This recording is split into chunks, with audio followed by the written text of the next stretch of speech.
Let us all give a round of applause to Big Gipp, leader of the Mutants, baby.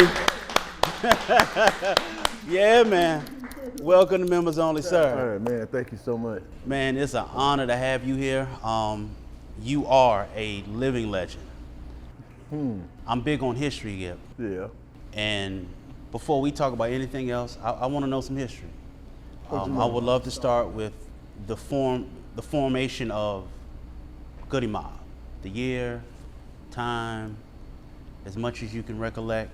You know, when was Goodie Mob formed, sir? Goodie Mob was formed like probably the summer of '93, going into '94.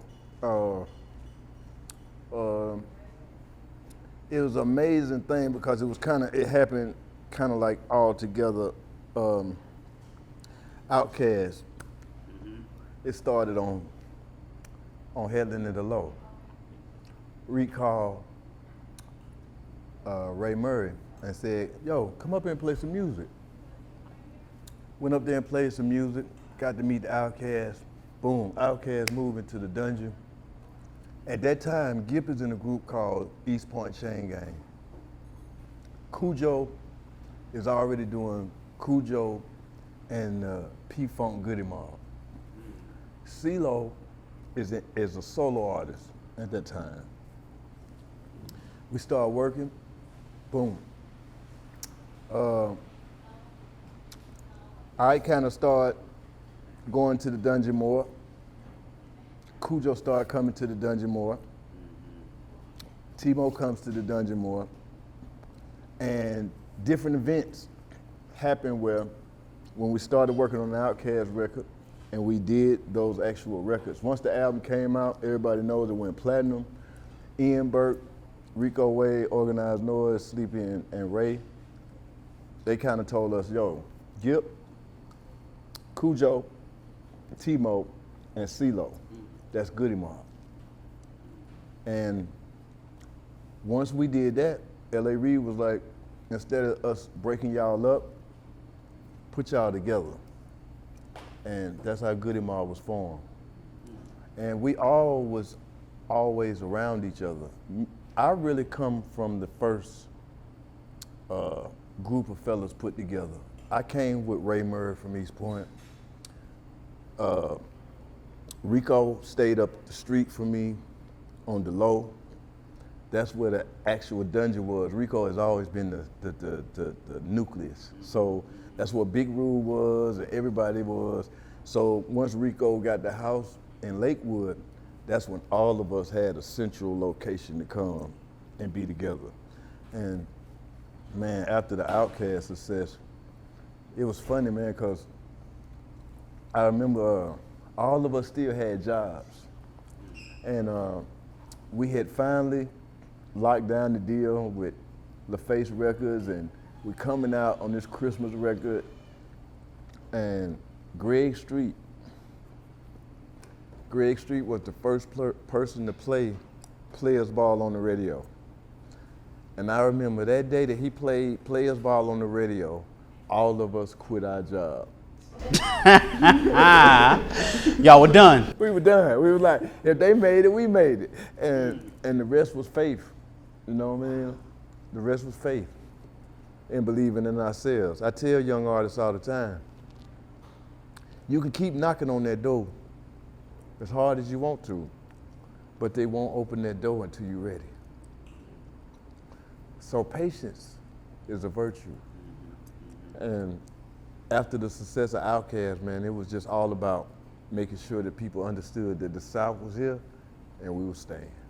So it's safe to say that the Dungeon came first, then the individual groups under that. True. Okay.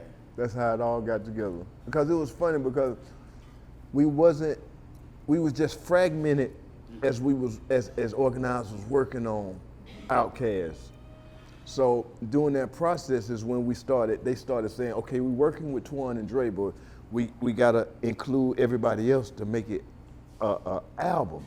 So it was a particular day, I went to the West Side, Peyton, over one of my partner's house named Glenn Cook to meet Cujo. And when I got there, it was a cipher going on. And I'm seeing Cujo rapping against somebody, I don't know who it is.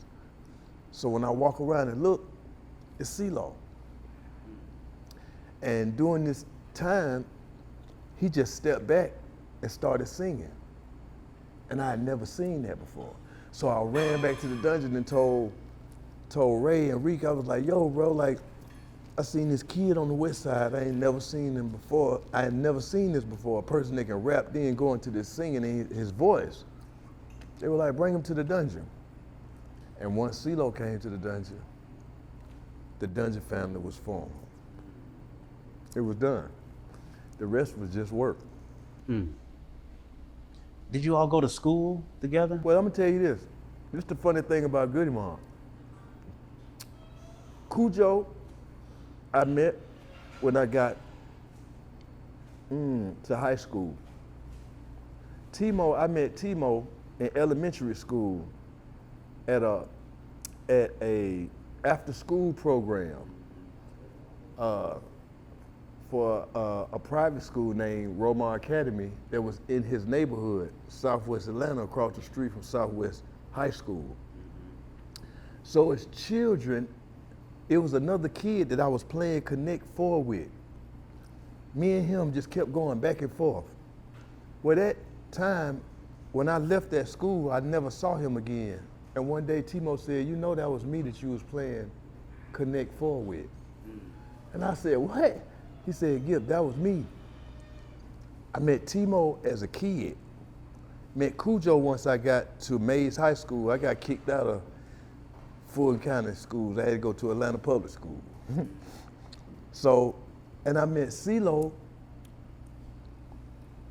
because he used to hang with his cousin Floaty. That was a friend of my brother's. And one time, they came to the house and they were looking for weed. And that's the first time I met CeeLo. And I didn't meet him as CeeLo, I met him as Chicken Head. Chicken Head. That was his street name. And fast forward 5-6 years later, his name is CeeLo. Yep. And that's what's so incredible about the Goodie Mob. Cujo and Timo were born in the same hospital and was in the same waiting room as kids. So it's crazy how we connected and we had already crossed each other's paths as children. And the end of that is CeeLo and Timo grew up in the same neighborhood. So what people don't understand is so special about Goodie Mob is that me, Cujo, and Timo are the same age. CeeLo is the same age as Dre and Big. Dre and CeeLo met each other in College Park at the alternative school as kids. So when CeeLo came to the dungeon, that's when he reunited with 3000 and Big Boy. So when you think about how we were connected in the street, but then wind up under the house of the dungeon, it was amazing. Once you really understand that all of us were penitentiary bound, but music saved us. What does hip hop mean to you, Gipp? Hip hop means freedom. Hip hop means revolution. Hip hop means change. That's what's so great about hip hop. But hip hop is just one section, because this life that I lead is about music. You know, and music has no kind of boundaries to it. You know, it's like music. One thing about music is that it moves. It moves with vibes. It moves with rhythms. It moves with the heartbeat. And I think that once you understand the power of music, then you understand the power that you have. So hip hop to me and what it's done, I watch my city turn into an international, worldwide phenomenon through people not believing, but us believing. So hip hop has been my savior. It gave me a way out. What people don't understand, even during that time of us working on the Outkast record, we still not knowing if we're gonna be successful or not. So, you know, the Players Ball came out and that was on the Christmas album. Really had nothing to do with even getting to the first album. But during that time, Gippy and I'm in the street, I'm going to hair school, and I got a job in the warehouse. So, you know, I'm working in the warehouse. I'm going to school on Washington Road for hair, because people don't understand in Atlanta, this is a big Bonner Brothers town. So Huge. we very much grew up with understanding style, understanding clothes, hair, and all that kind of stuff. So I'm looking at it like, shit, music don't work. I just go get me a salon, man. Call me shampoo, man. I'm doing washing sets for $25 a day. It's better than standing in the trap. So I'm thinking like that. So you still got to understand the mind frame. I mean, we going to the dungeon after work in school. We staying up all night. And what people don't understand again is that you couldn't record in the dungeon. So all we could do was listen to beats. So how we would work on albums and work on songs, Reek might just have a song playing in the dungeon for 2 weeks straight. You can leave, come back, it's still playing. and that's the way he trained. And Organized Noise trained us to learn how to key in on something. You ain't gotta finish it today. Finish it in time. In time, it becomes a work of art and not just a rap. So, okay, fast forward, Outkast get in the door. But I want to stop it right there and say, it didn't start with the Outkast. Correct. It started with Parental Advisory. PA. That's Mello, Reese, and KP. First crew out of the dungeon to get a major label, signed to Pebbles. Pebbles is the one that when she started hearing the music, KP would come up and be around T-Bars, which stayed up the street from us also. All of us stay right up the street from her. T-Bars stay here, Reek stay here, Gipp and Ray down the street. Once she started bringing KP around Pebbles, KP brought Sleepy.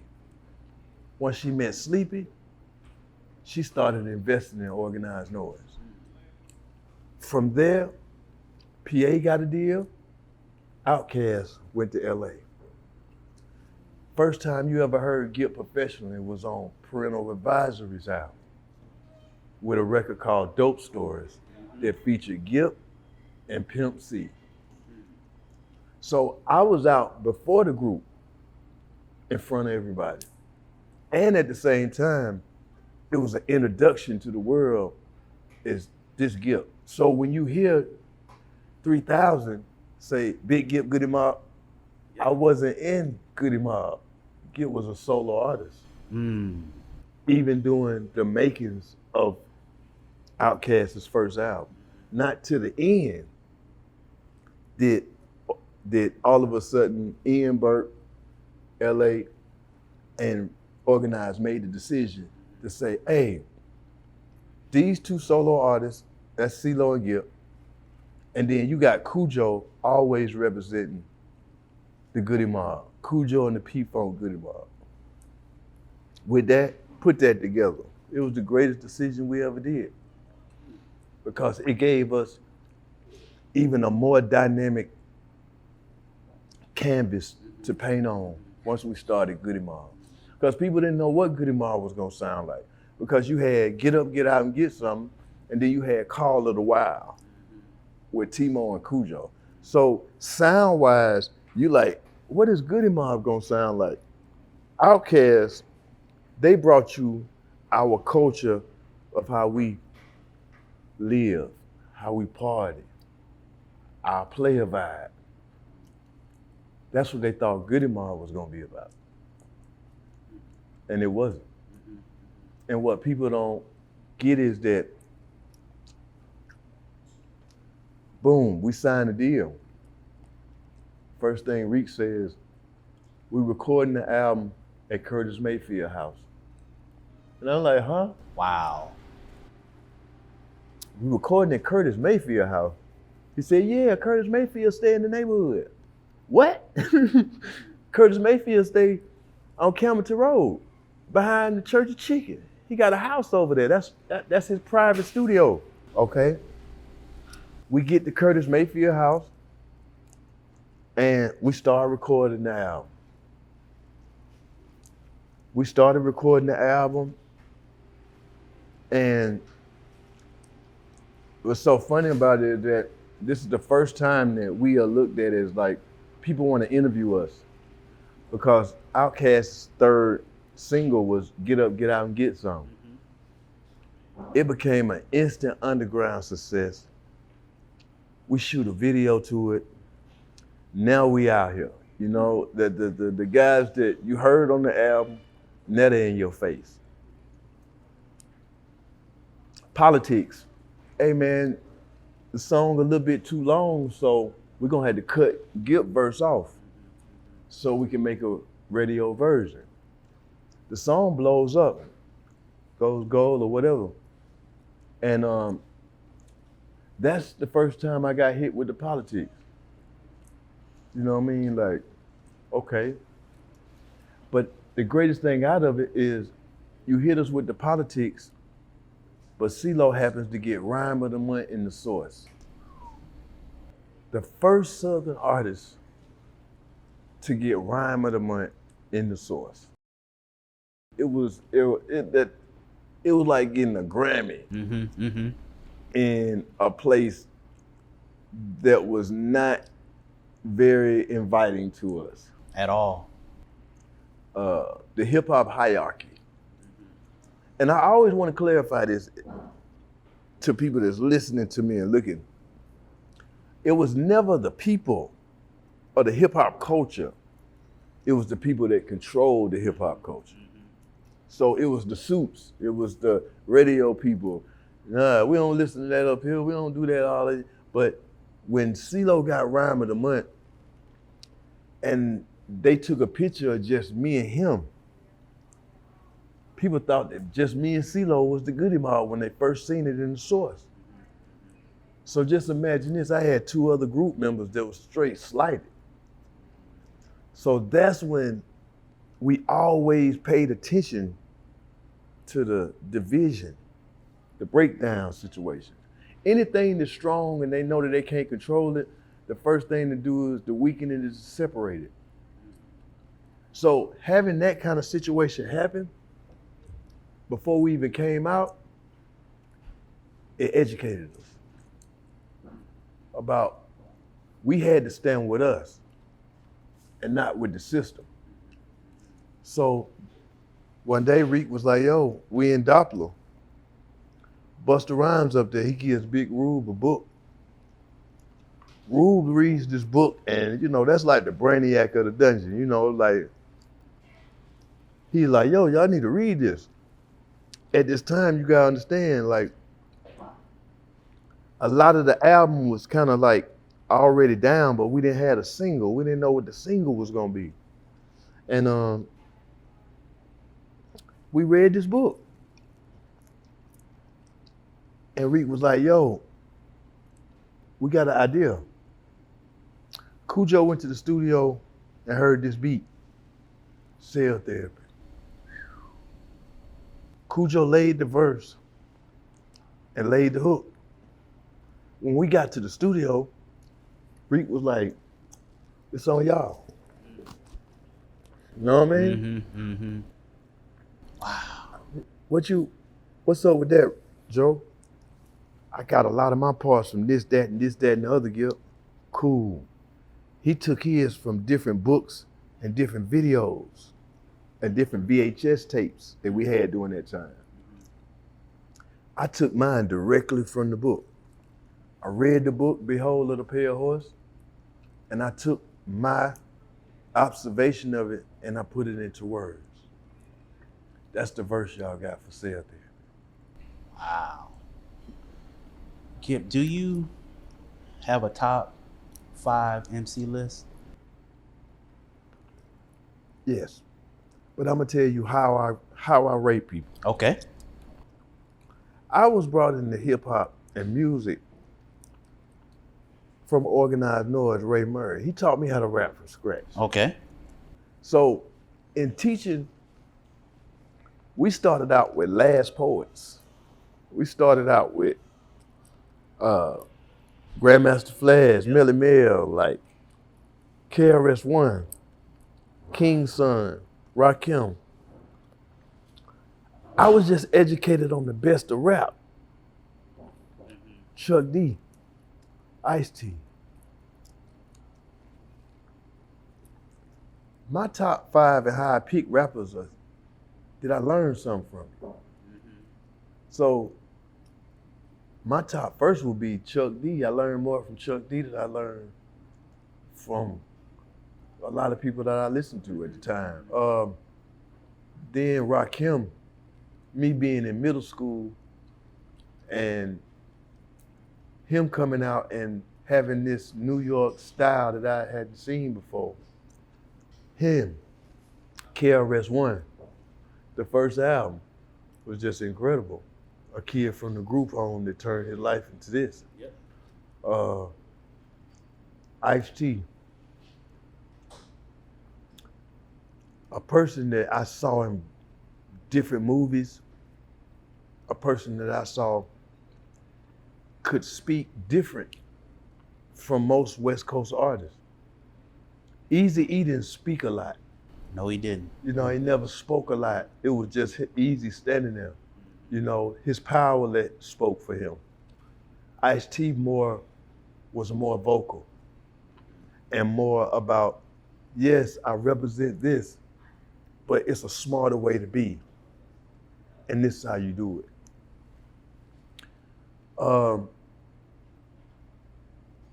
Ice Cube. His pen, incredible. If you think about the revolutionary songs that NWA did, even along with the gangster, they still had records that was geared to us empowering ourselves. And thought-provoking. Yes, sir. So Chuck D, KRS-One, Ice-T, Ice Cube, and Scarface. When they say who the king of the South, rhymes, Scarface. Scarface. There's nothing bigger. You know what I mean? So I was gonna ask you, all right, and I'm gonna leave you with this here. Being that you said Scarface, the king of the South. So I listened to a B High interview a long time ago, and not too long ago, but he had Choke No Joke on there. Yeah. And Choke said Scarface over 3,000. And a lot of people felt some kind of way about that. Depending on what you're looking for in an MC determines how you. I can't compare the two. Me, I can't. See,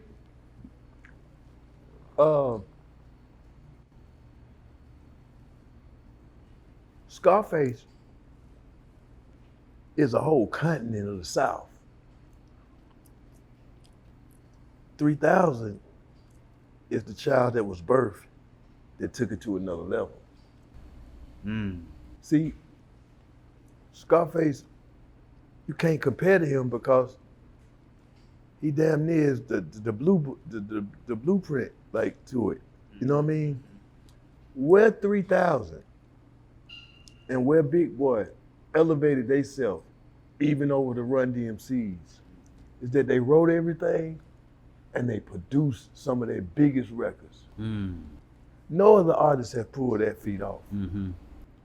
So that's where, when they say the Outkast the best, they are the best.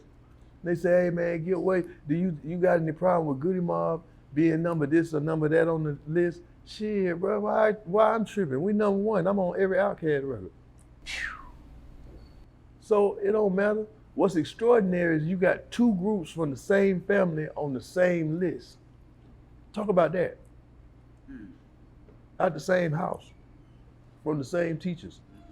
That means the organized noise, they raise Jedis.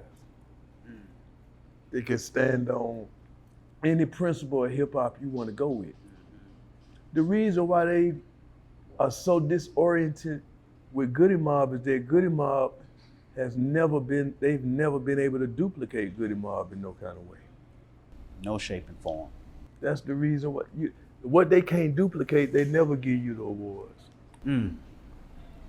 Thieves always need something to thieve from to create their own false credit. So when you look at Goodie Mob, you're looking at the real freedom, the freedom fighters of Atlanta. They didn't give Maynard Jackson the credit he deserved. They ain't give King, they ain't give Abernathy. And during that time when they were who they were, did anybody else care? No, they was into the Black Panthers, or they was into the big drug dealers that was in Harlem at that time. But people in Atlanta was into what this looked like. Right. This is what these black men gonna do. That's why no city in the United States, as far as black people, is more powerful than the city of Atlanta. And that's because in the city of Atlanta, there is no king. We all king. We all kings. See, for me, when you start talking about who the best, it is no best in music. It's only opinions. If I come from the dirt roads of Alabama, what you got to say in New York ain't gonna be as personal to me as me listening to 8 Ball and MJG in Memphis. Only your arrogance make you feel like anything you said will be bigger than anything that come from my say. Facts. So that's the reason why, at the end of the day, it is no best in music. Music is only the best to the people who buy it and love it. That's it. That's right. You know what I mean? And if you look at our greats, did Prince ever, when Prince and Mike and everybody was out here with Barry White, did anybody even holler, it's a great, it's a number one? Quincy's still on the block. Mike's still on the block. It ain't no number one. Let's be number one for us and our fans and what we do. But trying to crown ourselves over our peers, that's not our culture. That's right. Gipp, we can't thank you enough for the wisdom that you have, the history that's in you, that's embedded in you, the experiences that you have, the things that you've brought to the game. You've inspired a lot of us. You are the reason why I'm sitting, you and the rest of the crew are the reason why I'm sitting right here right now. I got my hands on the still standing cassette tape. 1999, I drove my 94 Acura from Columbia, South Carolina to Freaknik. And I had that on repeat, that and Mystical. Oh man. You know what I'm saying? You guys Right. are the reason why a lot of this is birthed. Thank you for being you. Thank you for inspiring. Thank you so much. Thank you for bringing the real to the game. Thank you. Thank you so much. And I appreciate everything, man. I just know that. I'm glad you ain't gave me the awards. I'm glad. Because at the end of the day, people that really mean something to our cultures never get it while they're here. So if you understand that, you understand what class and what room you in. And as long as you can live with it, shit, you will beat the game. See, the game that we live, if you don't give your soul to it, they ain't gonna reward you. But one thing about it is that once they addict you to that fame, can you live without it? I've always shunned it. So that's the reason why you can have an artist like 3000 be at the top of the world and say, you know what? I'm out. I'm cool. Yep. Yep. I'm cool. This shit get dark. And get what? I'm from the South, East Side, Decatur. Man, it don't take that much to live a great life and live without restraints. See, you gotta want to be up there. You gotta want to do all that. Some people just don't give a damn because they wasn't here to do the business. They were here to be artists and do music. The rest is a choice, you know? So for me, I tell people, bro, Goodie Mob ain't never had a publishing deal. If I ain't sell my soul then, why I'ma sell it now? No, that's right. And ain't no man gonna tell me it ain't worth nothing just cause I own it. That's the trick that they did and pulled on us since the beginning of the time. If we own it, it ain't worth nothing, but I can sell it to you, now it's worth everything. I just save it. It's for my child, it ain't for you. If more artists move in that capacity, more of us will be more powerful than just puppets. You know? And me being this way is only because of the way I was raised. I was raised with a mother and a father in my house. And he didn't leave us till he left. So that's the reason, and that's who you see. It's bigger than the artist. That's all right, brother. Thank you, Gipp. Thank you for having me. You the greatest, bro. Keep being a light to us because we need it in the midst of darkness. You are that light. Welcome to Members Only. Leader of the Mutants, baby. Big Gipp, baby. Yeah.